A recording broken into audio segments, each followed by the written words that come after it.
सुप्रभात बच्चों। Divine public school Monapur Gorakhpur class 9th Hindi video पाठशाला में आप सभी का स्वागत है। बच्चों, आज हम हिंदी विषय का अध्ययन करने जा रहे हैं, जिसमें हम राजेश जोशी द्वारा रचित कविता बच्चे काम पर जा रहे हैं के बारे में पढ़ेंगे, समझेंगे और जानकारी प्राप्त करेंगे। बच्चों, सबसे पहले हम कवि के बारे में पढ़ेंगे।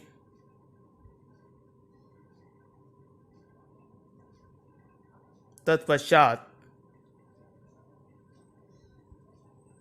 कविता की ओर चलेंगे।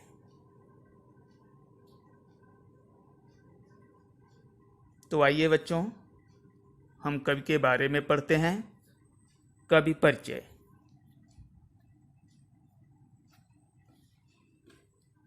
हिंदी के प्रसिद्ध कवि राजेश जोशी का जन्म मध्य प्रदेश के नरसिंहगढ़ जिले में सन 1946 में हुआ था। प्रारंभिक शिक्षा इन्होंने नरसिंहगढ़ जिले से प्राप्त की। पढ़ाई पूरी करने के बाद इन्होंने पत्रकारिता की ओर अपने कदम बढ़ाए। इन्होंने कुछ वर्षों तक अध्यापक के रूप में भी कार्य किया।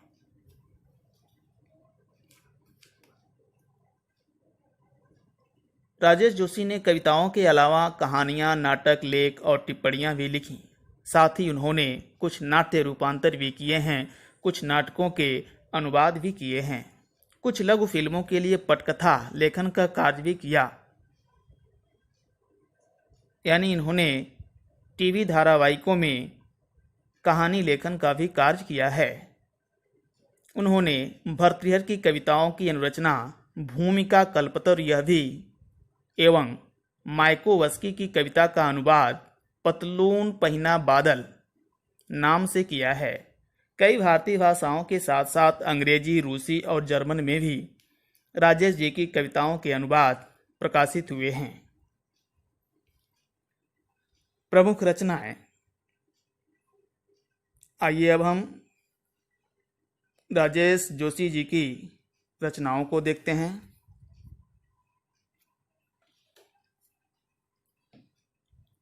राजेश जोशी के प्रमुख काव्य संग्रह हैं एक दिन बोलेंगे पेड़, मिट्टी का चेहरा, नेपथ्य में हंसी और दो पंक्तियों के बीच। उन्हें माखनलाल चतुर्वेदी पुरस्कार, मध्य प्रदेश शासन का शिखर सम्मान और साहित्य अकादमी पुरस्कार से सम्मानित किया गया है।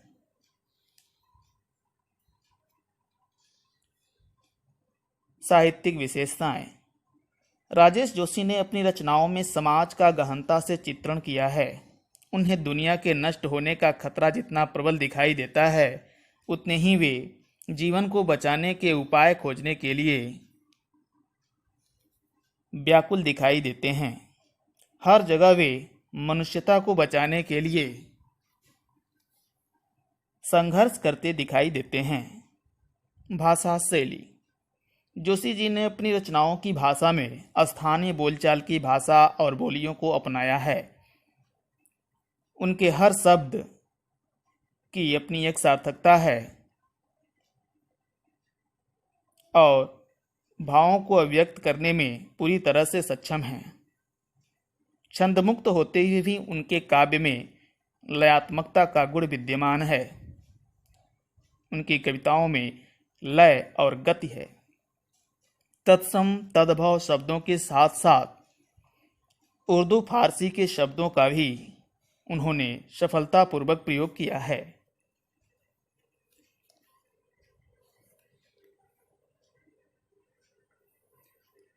अब हम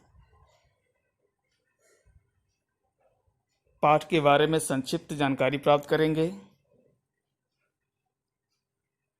तो आइए हम पाठ के बारे में थोड़ी सी जानकारी लेते हैं।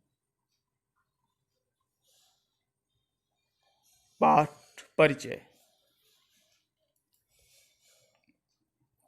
जीवन गतिशील है।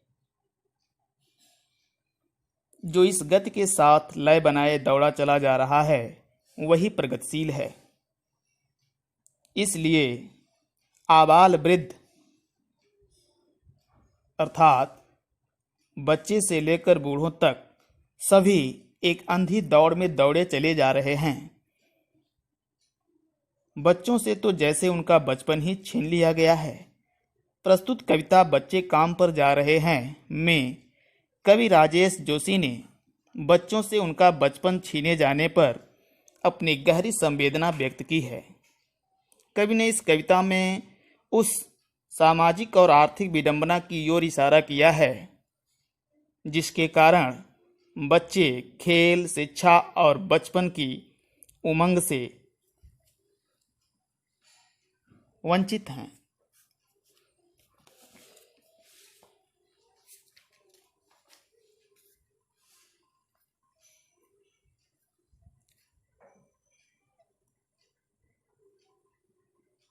आइए बच्चों,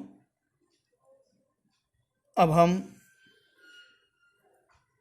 राजेश जोशी द्वारा रचित कविता बच्चे काम पर जा रहे हैं को पढ़ते हैं।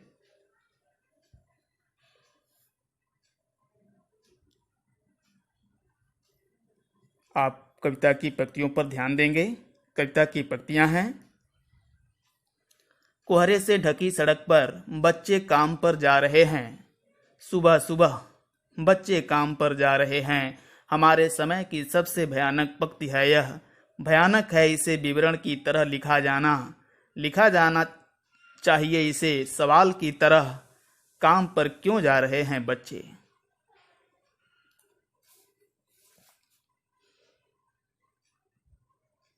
शब्दार्थ।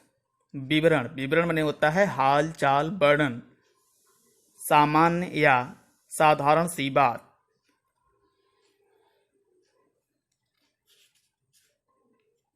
प्रसंग।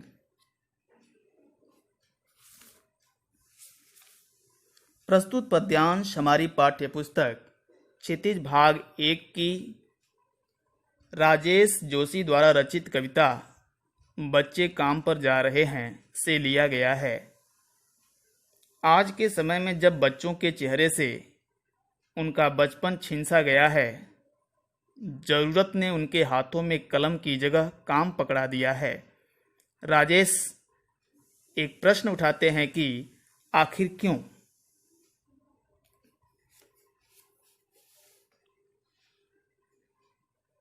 भावार्थ।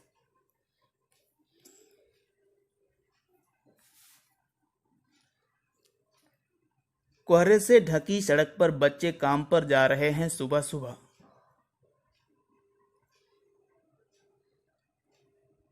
कवि कहता है, सुबह का समय है, शीत ऋतु है, सड़कों पर घना कोहरा छाया हुआ है। ऐसी भीषण ठंड में भी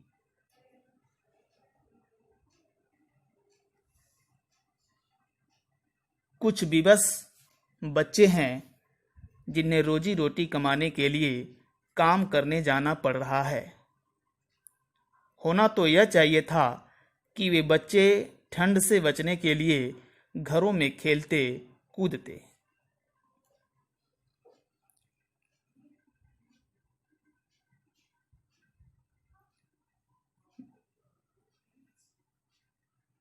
बच्चे काम पर जा रहे हैं हमारे समय की सबसे भयानक पंक्ति है यह। भयानक है इसे विवरण की तरह लिखा जाना चाहिए इसे सवाल की तरह। काम पर क्यों जा रहे हैं बच्चे। कवि आगे कहता है कि हमारे युग की यह कितनी भयानक स्थिति है कि हमारे बच्चों को खेलने कूदने के समय में काम करना पड़ रहा है।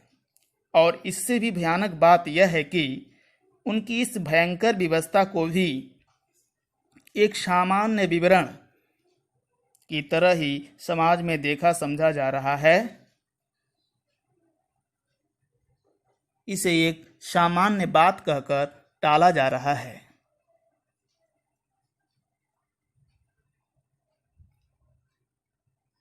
इसे देख सुनकर न किसी को क्रोध आता है और न लाज, न दुख होता है और न पछतावा।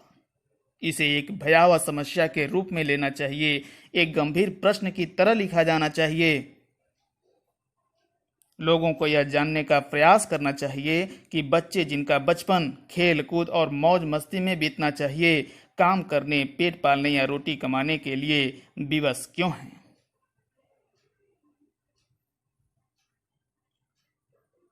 विशेष। यहाँ कवि ने मजदूरी करने वाले बच्चों की पीड़ा को व्यक्त किया है तथा साथ ही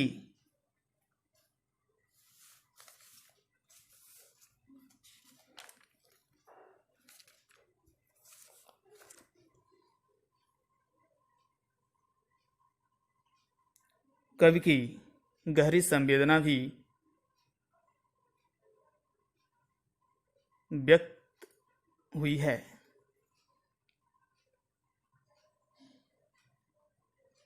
यहाँ कवि का क्रांतिकारी रूप प्रकट हुआ है। भाषा सहज और भावों को सुंदर बनाने में सक्षम है। आत्मीयता का भाव प्रकट हुआ है।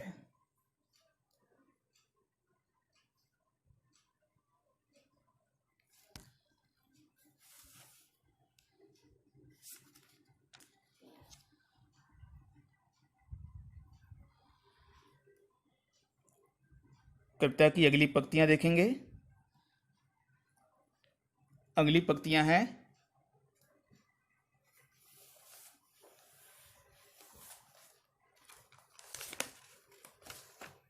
क्या अंतरिक्ष में गिर गई हैं सारी गेंदें, क्या दीमकों ने खा लिया है सारी रंग बिरंगी किताबों को, क्या काले पहाड़ के नीचे दब गए हैं सारे खिलौने, क्या किसी भूकंप में ढह गई हैं सारे मदरसों की इमारतें, क्या सारे मैदान, सारे बगीचे और घरों के आंगन खत्म हो गए हैं एकाएक। शब्दार्थ।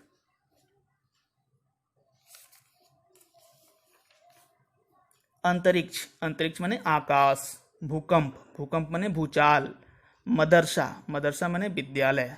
एकाएक, एकाएक माने अचानक।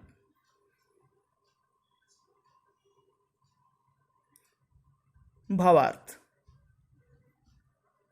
कवि बाल मजदूरों को गहरी धुंध में काम पर जाता देखकर प्रश्न पूछता है, ये बच्चे काम पर क्यों जा रहे हैं?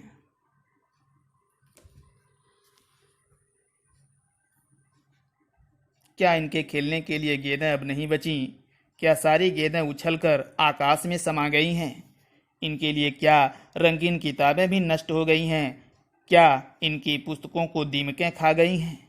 क्या इनके लिए खिलौने समाप्त हो गए हैं? इनके खिलौने क्या किसी काले पहाड़ के नीचे दबकर नष्ट हो गए हैं? क्या इनके पढ़ने लिखने के लिए विद्यालय भी नहीं बचे हैं? क्या ये विद्यालय किसी भूचाल की चपेट में आकर नष्ट हो गए हैं? यदि ये सब चीजें मौजूद हैं तो फिर ये बच्चे इस समय विद्यालय में पढ़ते होने चाहिए थे। आखिर ऐसी क्या मजबूरी है जो हम इन बच्चों को इनके खिलौनों, किताबों और विद्यालयों से वंचित कर रहे हैं? इन बच्चों के लिए भी तो खेलने को खुले मैदान होने चाहिए, बाग बगीचे होने चाहिए, घरों में खुले आंगन होने चाहिए, पर ये सब सुविधाएं इनके लिए उपलब्ध नहीं हैं, इनको मिल नहीं पा रही हैं। कहाँ नष्ट हो गए हैं सब? आखिर कौन उत्तरदायी है इस सब के लिए? विशेष।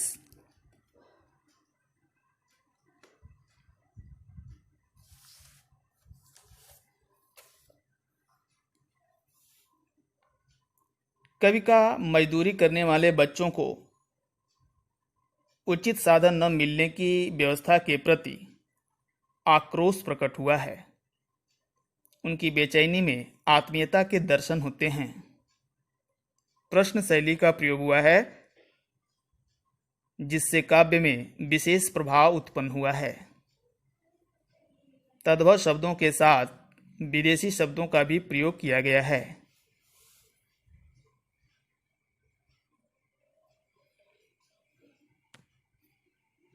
आगे की पंक्तियां देखेंगे। अगली पंक्तियां हैं,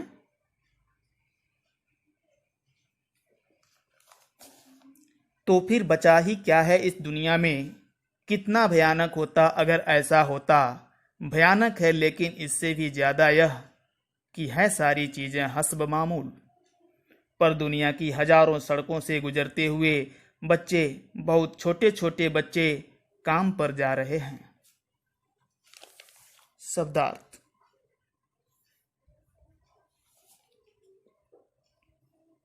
हस्ब मामूल। हस्ब मामूल का अर्थ है यथावत, वैसी ही हैं जैसी कि होनी चाहिए।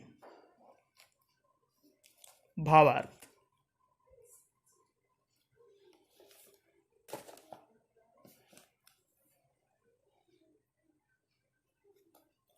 कवि कहता है, यदि इस संसार में बच्चों के खेलने के लिए गेंदें, रंगीन पुस्तकें, खिलौने, विद्यालय, मैदान, बाग बगीचे, घर आंगन ही न हो तो इस संसार में रखा ही क्या है? जीने का लाभ ही क्या? ऐसी दुनिया क्या इंसानों की कही जाएगी जिसमें इंसानों के बच्चे ही बचपने से वंचित हों, जिनका बचपन छीन लिया गया हो?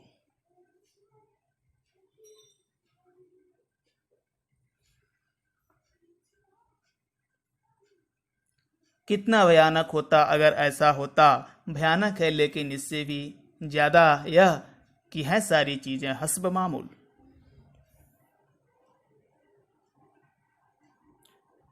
अफसोस की बात तो यह है कि ये सारी चीजें संसार में तो हैं, परंतु इन बच्चों को उपलब्ध नहीं है, इन बच्चों को मिल नहीं पा रही हैं। हमारे देश के लाखों बच्चे इनसे वंचित हैं। बच्चे खाने, खेलने, पढ़ने लिखने की बजाय इस नन्ही सी उम्र में काम धंधा करने जा रहे हैं। बाल श्रम धड़ल्ले से हो रहा है। दुख की सबसे बड़ी बात तो यही है कि किसी को इनकी फिक्र तक नहीं, जबकि यह भयानक दृश्य चिंता करने का विषय है।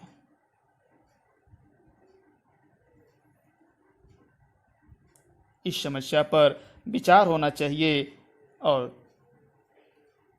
इसका समाधान खोजा जाना चाहिए।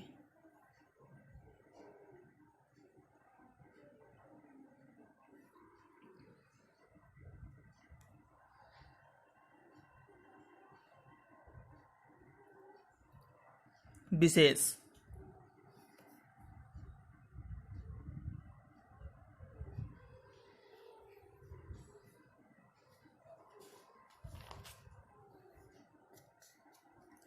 कवि ने सभी साधनों के उपलब्ध होते हुए भी काम करने वाले बच्चों को उनसे वंचित रहने पर चिंता व्यक्त की है। बच्चे, बहुत छोटे छोटे बच्चे में अनुप्रास अलंकार है। छोटे छोटे में पुनरुक्ति प्रकाश अलंकार है। सरल सुबोध शब्दावली है। भाषा सरल, सहज एवं स्वाभाविक है। हस्ब मामूल जैसे विदेशी शब्द का प्रयोग हुआ है।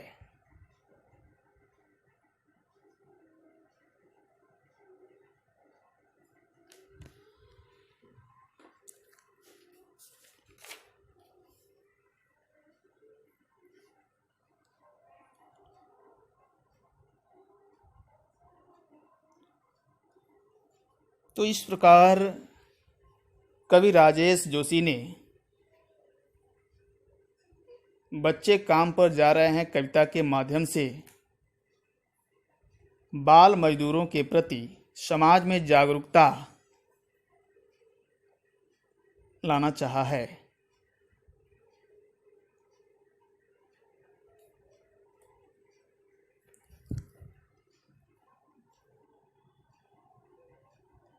बच्चों की बचपन की रक्षा की जाए, उन्हें पढ़ाई लिखाई, खेल कूद, खाने पहनने, मनोरंजन आदि के समान अवसर दिए जाने चाहिए। उनसे कोई भारी काम नहीं करवाना चाहिए। उन्हें रोजी रोटी की चिंता से मुक्त रखा जाना चाहिए। सरकार को इस पर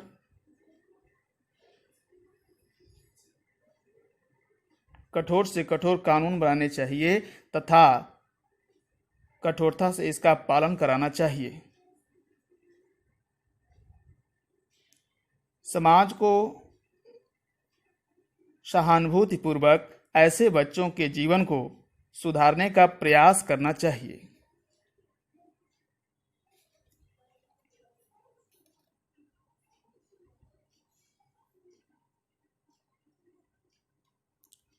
कवि का यही संदेश है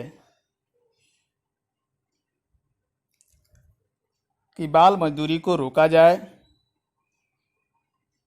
बाल मजदूरों की दशा पर चिंतन हो और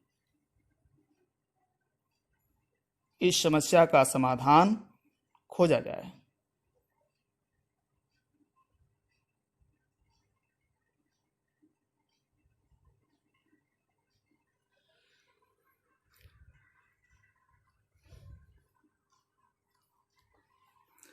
तो बच्चों, आप भी अपने आसपास के जो गरीब और असहाय बच्चे हैं,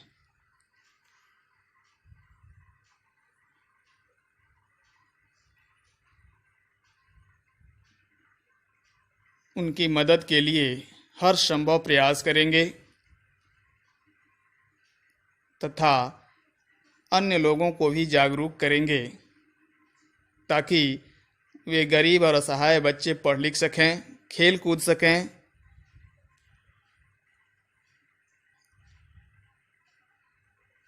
उनका जीवन सुधर सके और एक जिम्मेदार नागरिक बन सकें तथा समाज एवं राष्ट्र के निर्माण में अपना योगदान दे सकें। धन्यवाद।